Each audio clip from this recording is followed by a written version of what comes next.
सासू पी पी के पियवा घरे रोजो आवता।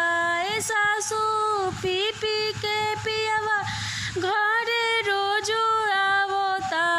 सासू कैसन तोहर बेटा गरियावत रहता।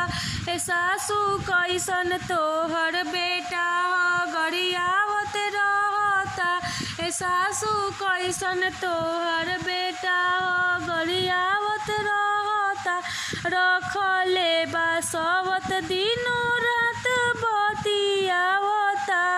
रखले बा सबत दिनो रात बतियावता। मुर्गा के पार्टी रोज होटल में मनावता। मुर्गा के पार्टी रोज होटल में मनावता। आवे जब घरवा तो चलती चलावता। आवे जब घरवा तो चलती चलावता।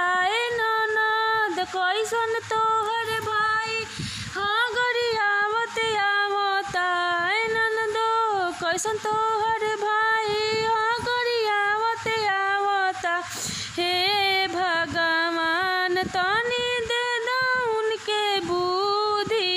हे भगवान तनी दे दो उनके बुद्धि। दारू के जगह पर पियल करस दूध जी। दारू के जगह पर पियल करस दूध जी।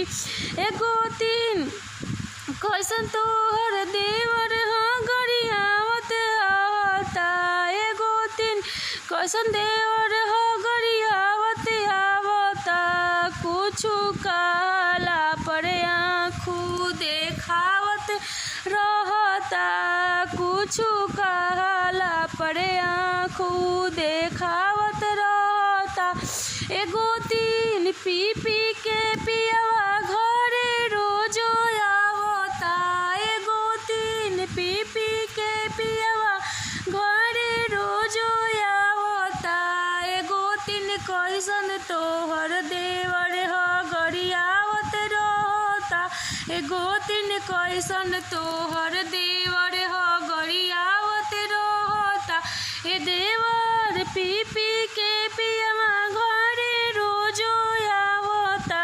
ए देवर पी पी के पियवा घरे रोजो आवता।